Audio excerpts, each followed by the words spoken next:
tarde, turma do 7º ano da Escola Lucimar Mendes. Tudo bem com vocês, não é? Hoje é dia 21 de julho, terça-feira, e vamos ter aula de ciências. A nossa aula de ciências de hoje vai ser uma revisão das duas coisinhas que a gente estudou. Bom, galera, a partir desse capítulo no nosso livro de ciências, nós vamos ver apenas os animais, não é? Antes da gente ver poríferos, a gente tinha visto fungos, tinha visto outras formas de vida, mas que eram formas de vida que não eram animais, eram apenas seres vivos. A partir dos poríferos, esses seres que nosso livro de ciências do 7º ano traz, a partir dos poríferos, não são mais apenas seres vivos. Além de seres vivos, são animais, certo? Animais. Perfeito, galera? Então, vamos lá. A gente vai fazer essa revisão, porque justamente por conta desses capítulos agora trazerem dois animais, não é? Fica um pouco mais complexo e fica bem mais extenso o capítulo. Então, ficam 3 semanas, são 3 semanas para a gente ver um único capítulo.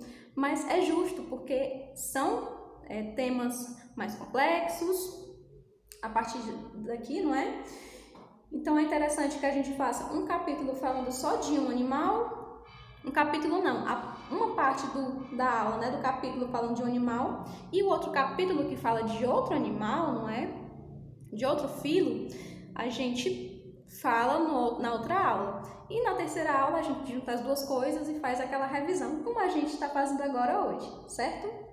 Então, nesse capítulo nós vimos poríferos e quinidários.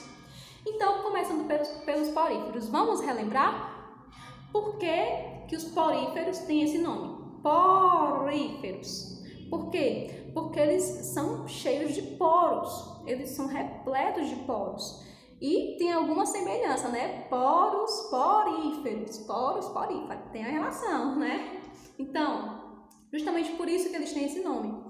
E, detalhe, é muito importante a gente relembrar que os poríferos são os animais que a gente tem conhecimento, né? São os animais mais primitivos, perfeito? O fóssil de um animal mais antigo encontrado foi de um porífero, e sem contar com relação à estrutura desse animal. Ele tem uma estrutura muito primitiva, ele não possui sistema nenhum, não possui órgão nenhum.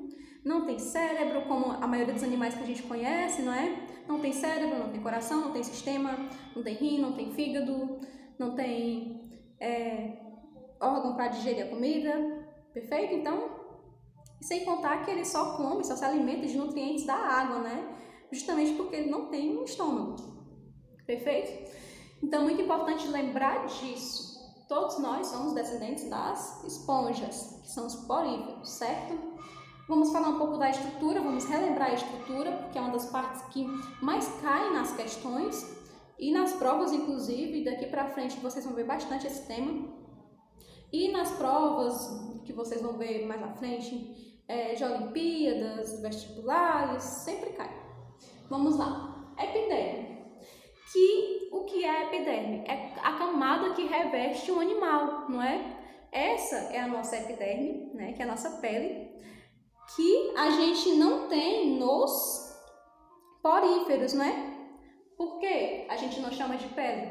Porque pele é um órgão, né? Eles não tem órgão nenhum. Então a gente chama de epiderme mesmo. São as células, são apenas um aglomerado de células que revestem esses animais, que é a epiderme. A gente tem também o átrio. Vocês lembram o que é o átrio? O átrio é a cavidade interna desses animais. Então, essa cavidade é chamada de átrio. É onde a água passa, não é? Pelos poros e entra até chegar a ele. Perfeito. Coanócito. O coanócito, né, são aquelas células que têm um filamento, né? Não é filamento o nome correto.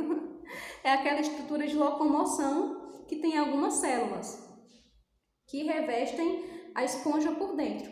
Essas células, elas são responsáveis pela reprodução e por as demais coisas, né? Elas são as células mais importantes, a grosso modo, né, dos poríferos.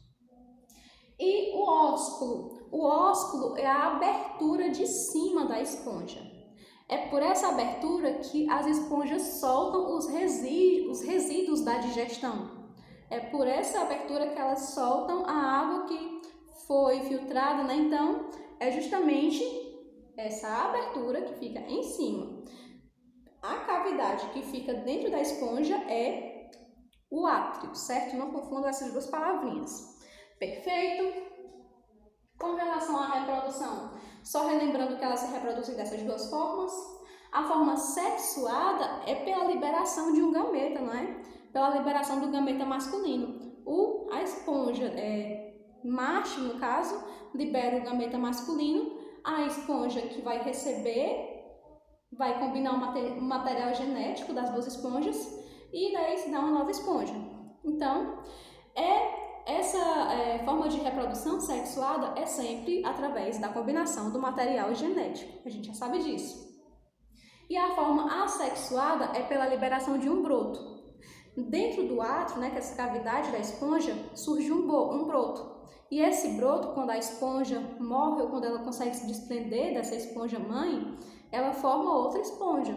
E essa é a forma assexuada. Assexuada. Não tem combinação de material genético, certo? Beleza? Então essas são as principais coisas que a gente vai lembrar dos poríferos daqui pra frente. E agora vamos lembrar dos quinidários, não é? Vamos lá. Qual é a principal? As diferenças entre poríferos e quinidários são infinitas, não é? São muitas. Um porífero não tem praticamente quase nada a ver com quinidário. Mas qual é a principal diferença? A principal diferença de um porífero para um quinidário é o que um quinidário ele possui intestino, certo? Então, já é uma evolução. Agora, esses animais podem fazer a digestão, não é? Através de um intestino e podem se alimentar de outros animais, de outras coisas, a não ser, tirando o porífero, né? Que ele se alimenta da água, dos nutrientes da água. Um quinidário, ele já pode comer diversas outras coisas, porque ele tem intestino, perfeito? Então, essa é a principal diferença. Essa é a evolução entre o porífero e o quinidário, ok? E as características, é muito importante a gente ressaltar, não é? Que quanto à morfologia, que é quanto à forma, esses animais, esse filo, ele pode ser um pólipo, não é? Vamos lembrar o que são os pólipos? São os quinidários que vivem fixos em algum substrato, eles vivem fixos, não é? Eles não ficam se movimentando por aí, não, ok? E exemplo disso é o quê? Corais, lembram? Corais, anêmonas e hidras, não é? Esses animais que vivem fixos em substrato. Ninguém vê um coral nadando pelo oceano. Olha um coral passando aí, não. Ninguém vê, não é? Ninguém vê uma anêmona passando. Inclusive, vocês já viram o desenho de uma anêmona sem ser em desenho animado? É muito lindo, gente. Ele tem vários filamentozinhos, né? Vários tentáculos, mini tentáculozinhos. E o peixe palhaço, aqui no caso, a gente fala bastante do Nemo, né? Para dar um exemplo, que é o que tem mais próximo da realidade da gente. O peixe palhaço, ele não é afetado pela toxina da anêmona. E é por isso que ele consegue se proteger dentro da anêmona, porque os predadores, né, os animais que poderiam fazer algum mal ao peixe palhaço são neutralizados pela toxina da anêmona, mas o peixe palhaço não. Então, bem interessante, galera. Então, pólipos são quinidários que ficam presos no substrato.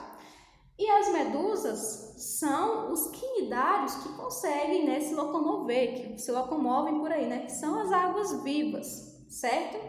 Perfeito! Muito importante lembrar que os seres desse filo, que é o quinidário, qual é uma das principais características dele? É justamente a liberação de toxinas que neutralizam os seus alimentos, neutralizam algum animal que possa ameaçar, ou que possa causar um desconforto grande, né, com relação a gente, né, que é a queimação da água viva, queimadura da água viva. interessante lembrar que muitas pessoas dizem que a urina neutraliza, não é, a queimadura da água viva. Bom, galera, o ácido da urina realmente pode neutralizar. Acontece que por que você não pode colocar a urina na queimadura de uma água viva? Por que isso não é certo? Porque, galera, você tem uma queimadura, você tem aí alguma coisa que modificou a estrutura da sua pele. Você, quando põe urina nesse ferimento, nessa queimadura, o que vai estar acontecendo? Um risco de contaminação. É esse o risco de se colocar, não é, xixi em queimadura de água viva. Não é legal. Uma boa alternativa é colocar o quê? Isso aí que você pensou que a gente tem na geladeira, que a gente usa na comida, vinagre. Porque a coisa que a gente pensa, não é? Poxa, tem que ter acidez, mas não pode ser xixi. Então é justamente isso. Esse ácido do vinagre é muito bom para neutralizar essa queimadura. É o ideal, perfeito? E agora, quanto à estrutura.